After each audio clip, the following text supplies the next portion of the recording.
हाय हाय आई हाय करते सगळ्यांना। पहिल्यांदा असं झालं की स्टेशनवर गेलो आणि ट्रेनमध्ये न चढता आम्ही रिटर्न आलो, पण काय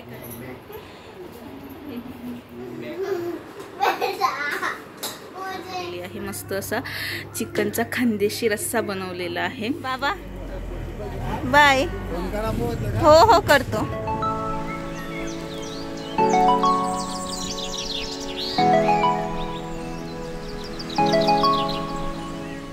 नमस्कार, शुभ सकाळ मंडळी। पुन्हा एकदा मी प्रियंका तुम्हा सगळ्यांचं आपल्या प्रियंका भरते यूट्यूब चॅनलवर मनापासून स्वागत करते आहे। कसे आहात? मजेत असाल, तब्येत ठणठणीत असेल अशी मी आशा करते। मी पण बरी आहे आणि पप्पांना म्हणजे माझ्या सासऱ्यांना पण डिस्चार्ज मिळालेला आहे। ते आता यावलला आहेत। काल त्यांना यावलला सोडून रिटर्न आलो आम्ही, मी भरत, निधी पण होती आणि कार्यक्रम पण होता। माझे मोठे सासरे जे एक्सपायर झालेत तर त्यांचं 16 दिवसांचं श्राद्ध, कुंडी भरायचा कार्यक्रम म्हणतात ते होतं। तर सगळं एकत्र झालं। पप्पांनाही सोडलं, तो कार्यक्रमही उरकवला आणि संध्याकाळी आम्ही रिटर्न आलो। संध्याकाळीच नाशिकला निघायचं होतं पण जमलं नाही, म्हणून आज आहे संडे तर आज निघणार आहोत। आता आईकडे आहे मी जळगावला आणि इकडे आहे आई। आईने आज मस्त स्वयंपाक केलेला आहे। आज स्वयंपाक आईने केला, रोज मी करत होती कारण टिफिन वगैरे द्यावा लागायचा हॉस्पिटलला, म्हणून टिफिन वाजवते द्यावं लागत होतं म्हणून। पण आज आईच्या हाताची खायची खूप इच्छा झाली होती म्हणून मग म्हटलं आईलाच करू दिलं। मी बाकीचं कपडे वगैरे धुतले, ते सगळं आवरलं। तर आता आईचा स्वयंपाक होण्यात आलेला आहे। तर इकडे आहे आई पोळ्या करते आहे आणि इकडे मस्त असं आईने चिकनची भाजी बनवलेली आहे। मस्त असा चिकनचा खानदेशी रस्सा बनवलेला आहे। ॲक्च्युली मी नाही खाणार आहे कारण माझा फिशरचा प्रॉब्लेम मी कालच्या व्हिडिओत सांगितलं, पण मी रस्सा खाणार आहे थोडासाच आणि बाकी मग बघेल दुसरं काही ते तोंडी लावायला खाईल, पण ही भाजी थोडीशीच खाणार आहे, 1-2 घासाची।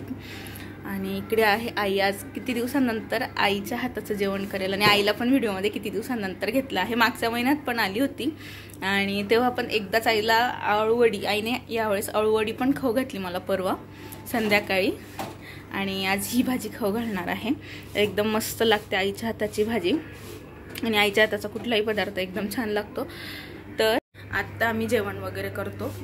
इकडे बॅगा आहेत मागे त्या अजून पण, कारण कपडे जे धुतले ते सुकल्यावर पुन्हा बॅगेत ठेवायचे आहेत।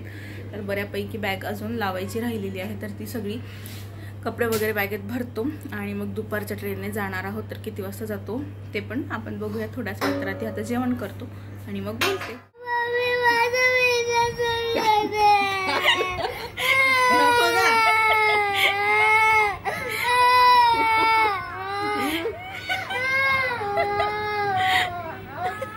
ती रडते किती भारी आहे।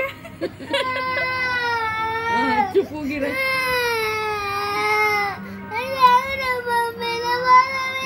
तिचा व्हिडिओ नको करू का? तिचा व्हिडिओ नको काढू तसा।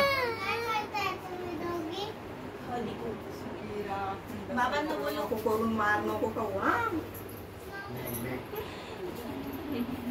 बॅग काढून घ्या भाऊ, तब्येतीची काळजी घे। भाऊ पण आलेला इकडे, भाऊ गुजरातवरून आलेला होता, त्याचं काम होतं म्हणून तो आलेला होता। डॉक्युमेंट्स सेकंड बाय बाबा बाय। हो हो करतो।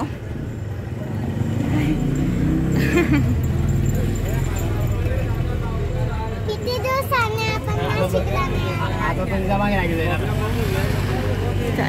चल मग घे काळजी। भाऊ व्यवस्थित जा।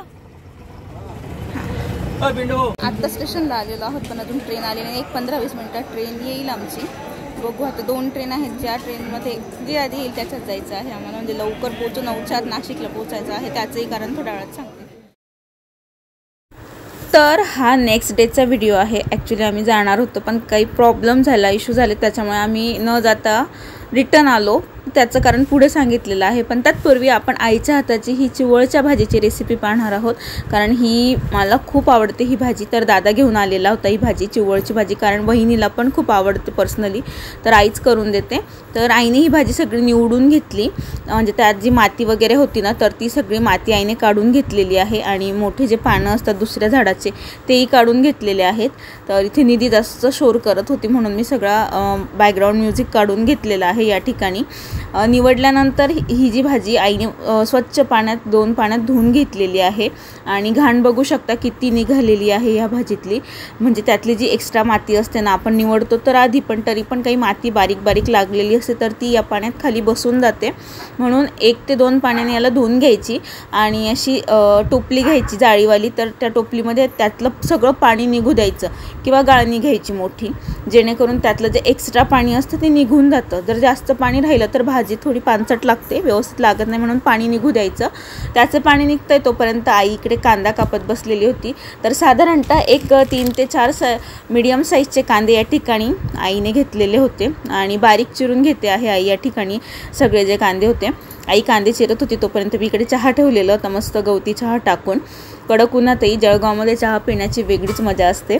कांदा कापून झाल्यानंतर आणि भाजीतलं बऱ्यापैकी पाणी निघून गेल्यानंतर आई जी भाजी आहे चिवळची ती कापून घेते आहे या ठिकाणी. ही भाजी मीडियम साईजमध्ये कापून घ्यायची, खूप जास्त बारीक नाही कापायची, म्हणजे आपण कोथिंबीर कापतो तेवढी बारीक नाही कापायची ही भाजी. तर आई ही सगळी भाजी इथं कापून घेत होती. याच्या ना दांड्या खूप लांब लांब असतात, त्याच्यामुळे ही कापावी लागते. जर आपण लांब लांब ठेवल्यात ना मग ते खाताना खूप असं मॅगीसारख्या लांब लांब त्या बाहेर येतात. त्याच्यामुळे आई म्हणत होती की ही भाजी व्यवस्थित मस्त अशी कापून घ्यायची. आणि अजून एक गोष्ट की ह्या भाजीला तुमच्याकडे काय म्हणतात हे पण मला सांगा. आई सांगत होती की चवळ किंवा चिवळ असंच काहीतरी म्हणतात सगळीकडे, पण आमच्याकडे जास्त करून याला चिवळचीच भाजी अशी म्हणतात. आणि आई म्हणत होती की हे तू घरी झाड पण लावून दे, पण मी म्हटलं नको, ती खूपच येते. कारण कापून झाल्यानंतर या ठिकाणी याच्यामध्ये आईने पुढचे साहित्य टाकायला घेतले. तर बारीक कापल्यानंतर याच्यात आई म्हटली की साधारणतः 2 छोट्या वाट्या बेसनपीठ टाकायचं, म्हणजे 250 ग्रॅमपर्यंतचं बेसनपीठ टाकावं लागतं. आता भाजी बघायला गेलं तर 250 ग्रॅमच्या वरच असेल ही. माप दादाच्या लक्षात नव्हतं कारण वाट्यानुसार ती भाजी घेतली होती दादाने, त्याच्यामुळे. तर बेसनपीठ आई या ठिकाणी टाकत होती आणि एका बाजूला कढई पण तापायला ठेवलेली होती बारीक आचेवर. तर आईकडे वाट्या तर नाही, पण अंदाजाप्रमाणे आईने मला प्रमाण सांगितलं तसं मी प्रमाण या ठिकाणी सांगते आहे. या भाजीला बेसनपीठ थोडं जास्तच लागतं, कारण तेव्हाच ही भाजी चव देते. जर बेसनपीठ कमी झालं तर चिकट लागते दातांमधनं आणि टाळूला चिटकते खाताना. त्यामुळे याच्यामध्ये बेसनपीठाचं जे प्रमाण आहे ते अगदी योग्य झालं पाहिजे. म्हणून ही भाजी आणि खाण्यासाठी थोडी अशी गॅसी पण बनते, कारण याच्यात आपण बेसनपीठाचं प्रमाण जास्त लागतं. आणि साधारणतः मी 3:30-4ला लागलो भाजी बनवायला, कारण दादाला जायचं होतं, तर त्याला टिफिनसाठी पण ही भाजी बनवायची होती. आणि बेसनपीठ टाकल्यानंतर या ठिकाणी आई मिरची पावडर टाकते आहे, लाल मिरची पावडर.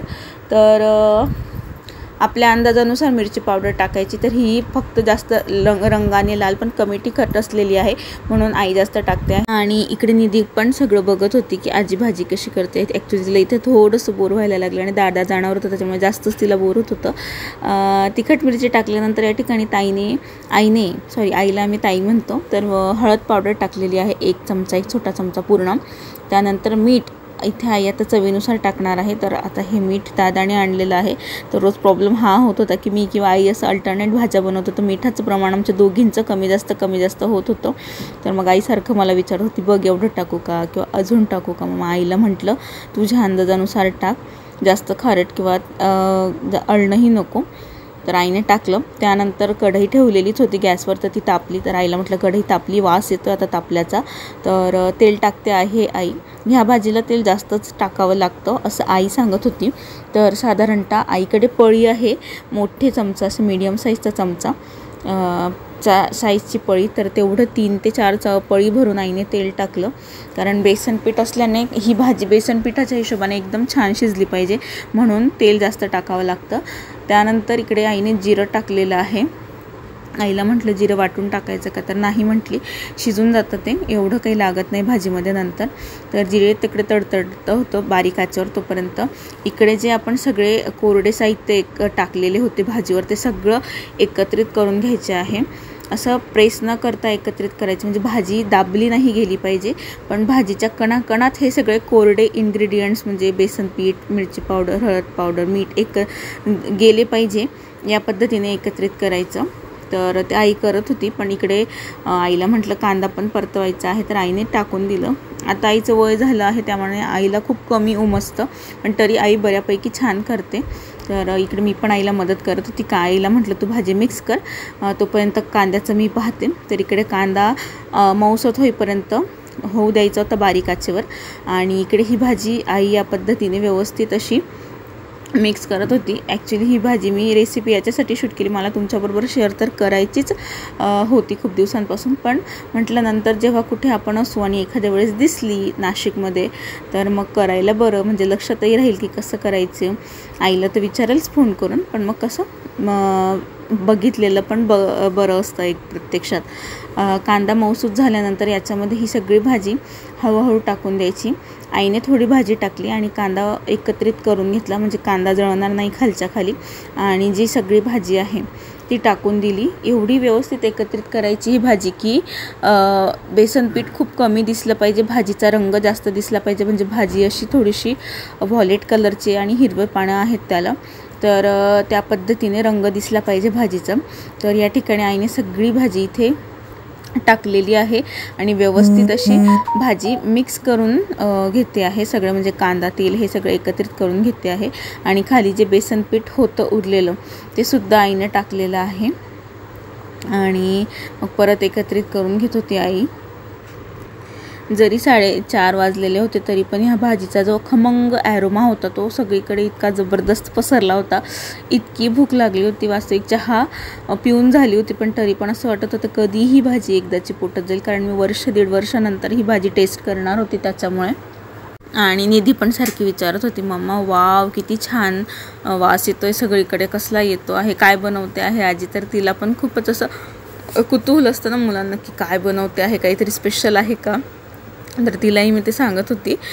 तर आईने ही सगळी भाजी एकत्रित केली आणि आईची गोष्ट दाखवते. थोडंसं बेसन पीठ ताटाला चिटकलेलं होतं, तर आईने ते सगळं सुरीने काढलं आणि ते आता भाजीत टाकणार होती. आईला अजिबात कुठलंच अन्न असं वाया गेलेलं आवडत नाही, जेवण म्हणा किंवा असे पदार्थ बनवताना. तर ते सुद्धा आईने याच्यामध्ये टाकले. ह्या सगळ्या बारीक बारीक गोष्टी मी आईकडनं शिकलेली आहे. आपणही आपल्या आईकडनंच अशा चांगल्या गोष्टी, चांगल्या वाईट म्हणा, आपण आईकडनं खूप शिकत असतो. आपली पहिली शिक्षिका आई असते. तर भाजी झाकली, त्याच्यानंतर 2-4 मिनिटांनी पुन्हा उघडून मिक्स केली. बेसन पीठ व्यवस्थित शिजू द्यावं लागतं, कच्चं जर राहिलं तर ते टाळूला चिटकतं किंवा पोटही दुखतं. तसं तरी ही भाजी गरम पडते त्याच्यामुळे एवढं काही हे नाही, गरम असते ही भाजी. सो फायनली इथे आपली भाजी मस्त अशी तयार झालेली आहे. आईच्या हाताची भाजी सगळ्यांना आवडते. आता ही भाजी दादा पण आलेला आहे, वहिनीसाठी घेऊन जाणार आहे. दादा टिफिनला पण येतो ट्रेनमध्ये, त्याची ट्रेन आहे आता कारण. आणि विशेष तिकडे गुजरातमध्ये मिळत नाही ही भाजी, तर वहिनी प्रत्येकदा दादाकडनं मागवत असते. तर ही भाजी आता गुजरातला पण जाणार आहे आईच्या हाताची आणि आम्हाला सगळ्यांना प्रचंड आवडते. मी तर अजूनपर्यंत ही भाजी बनवलेलीच नाही, फक्त खाल्ली आहे आणि खूप मस्त लागते. तुमच्याकडे या भाजीला काय म्हणतं मला नक्की कमेंट करून सांगा. आम्ही तर चिवळचीच भाजी म्हणतो, कारण लहानपणापासून याला. बघ इकडे, हाय हाय आई हाय करते सगळ्यांना. मस्त. त्याचा ॲरोमा एवढा छान येतो, असं वाटतं आताच खाऊन घ्यायची. मामा भाची भाचं काही म्हणा, पण बॉन्डिंग इतकं स्ट्रॉंग असतं ना. तर दादाचं निधी आणि ओम बरोबर पण खूप स्ट्रॉंग बॉन्डिंग आहे. बघूच शकता तुम्ही की कशी खेळते आहे ती त्याच्याबरोबर. एवढी मस्ती.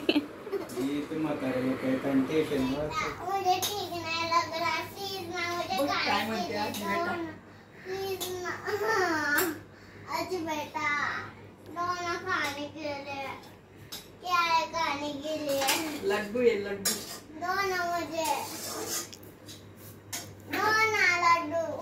ये खाती क्या? नहीं, मुझे नहीं पसंद है इसका। दो ना कुछ।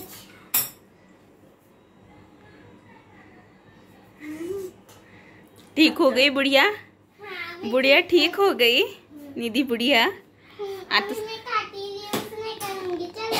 ओके चलो भागो.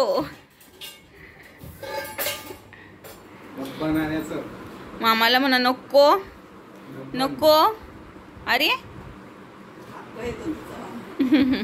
अजून पाहिलेला शिंतेवा जास्त मामीकडून लेलो काय कोणता खेळ शिकवणार आहे तू मामीला? लेलो लेलो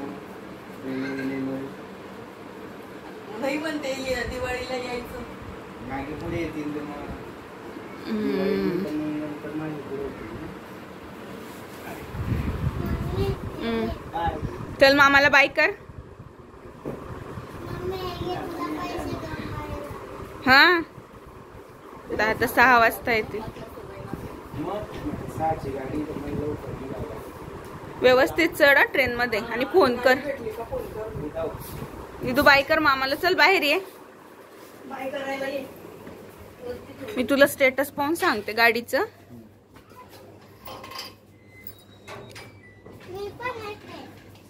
जा पार्टीला जाते का? नाशिकला जायला भेटत नाही. फोन कर तू बाबा गाडीमध्ये बस. आजी जात नाहीये. तू कुठे चालली? मी जाते ग.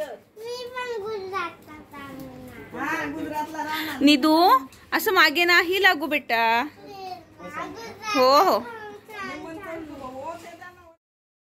A few moments later. चिवळची भाजी एकदम मस्त झालेली होती आईच्या हाताची. खूप आवडते मला आणि मला वाटतं मी 1-1.5 वर्षानंतर ही भाजी खाल्ली असेल, कारण आईकडेच ही भाजी खायला मिळते. मी आधीही सांगितलं. तर मनसोक्त जेवण झालं आणि आईकडे ना 7:30-8ला जेवण होऊन जातं आणि लवकर जेवण झालं पाहिजे असंही मला वाटतं, कारण ते आपल्या हेल्थसाठी चांगलं असतं. डायजेस्ट होतं आणि 2 तासानंतर म्हणजे 10 वाजेपर्यंत आरामात झोपतो. तर कालचा किस्सा असा की सुरुवातीला तुम्ही बघितलं आम्ही निघत होतो आणि रिटर्न मी आईकडे तुम्हाला दिसते आहे. तर झालं असं की स्टेशनवर गेलो. आमची ट्रेन आली जस्ट, म्हणजे दिसत होती लांबून की ट्रेन आता प्लॅटफॉर्मला येईल आणि तेवढ्यात यांना फोन आला यावलवरनं माझ्या सासूबाईंचा, आईंचा, की पप्पांची तब्येत जास्त खराब झाली आहे, सासऱ्यांची माझ्या. त्यांना उलट्या झाल्यात, खूप ताप पण आला, पूर्ण बॉडी लाल होऊन गेली त्यांची. त्याच्यानंतर BP हाय झालं होतं. मग अशा वेळी आम्हाला काही उमजत नव्हतं. बरं की ट्रेन येत होती. आम्ही ट्रेनमध्ये असताना फोन आला नाही तर मग रिटर्न सगळं तिथून जिथं होतं तिथे उतरावं लागलं असतं नेक्स्ट स्टेशनला. मग परत आमची दगदग पण झाली असती. मग आम्ही ती ट्रेन सोडली. ट्रेन प्लॅटफॉर्मवर आली आणि आम्ही जिना चढत होतो. मग भरत काल यावलला गेले आणि मी रिटर्न आईकडे आली, कारण मला असं वाटलं की कदाचित त्यांना जळगावला पुन्हा आणलं तर मग आपल्याला इकडेच जावं लागेल, म्हणून मग मी काही गेली नाही. मी आईकडे रिटर्न येऊन गेली आणि भरत अजूनही तिथंच आहेत. तर तिथे त्यांना तर तिथल्या डॉक्टरांनी त्यांना म्हणजे काल सलाईन लावल्यात संध्याकाळी. त्याच्यानंतर आज सकाळी पण सलाईन होतं आणि संध्याकाळपर्यंत ते होते. आता उद्याचं बघणार आहेत अजून शेड्यूल. त्याच्यानंतर मग आमचं अजून नाशिकला जाणं अजूनही फिक्स नाही, नाहीतर काल आम्ही पोहोचलो असतो. त्याच्यामुळे हा सगळा गोंधळ झाला. पहिल्यांदा असं झालं की स्टेशनवर गेलो आणि ट्रेनमध्ये न चढता आम्ही रिटर्न आलो. पण काय करणार, पर्याय नव्हता. आणि सिच्युएशन अशी होती की आम्हाला लगेच निर्णय घेणं खूप गरजेचा होता. आणि थोडंसं हे पण वाटलं, कारण इतके दिवस झाले निधीची स्कूल मिस होते आहे. 10 दिवस, मागच्या महिन्यातही 10 दिवस गेलं, ह्या महिन्यातही 10 दिवस गेलं. ती कॅप्चर करते लवकर सगळ्या गोष्टी, पण किती म्हटलं तरी खूप गॅप पडतो, एवढं ओव्हरलोड होऊन जातं. त्यामुळे तिच्यासाठी जास्त काळजी वाटते. बाकी सगळं रुटीन तर विस्कटलेलंच आहे आमचं, पण ठीक आहे, ते होईल नंतर. तर सध्या मी आणि निधू आम्ही दोघंच इथे आहोत आईकडे आणि भरत आहेत यावलला. तर ते पण रिटर्न कधी येणार आहेत तर ते सांगतील तसं पप्पांच्या तब्येतीनुसार. तर बस आजच्या व्हिडिओमध्ये एवढंच. आशा करतो तुम्हाला आजचा व्हिडिओ आवडला असेल. जर व्हिडिओ आवडला असेल तर लाईक करा, शेअर करा, कमेंट करा, चॅनलला सबस्क्राईब करा. Bye bye. भेटूया एका नवीन व्हिडिओमध्ये. तोपर्यंत काळजी घ्या. बाय.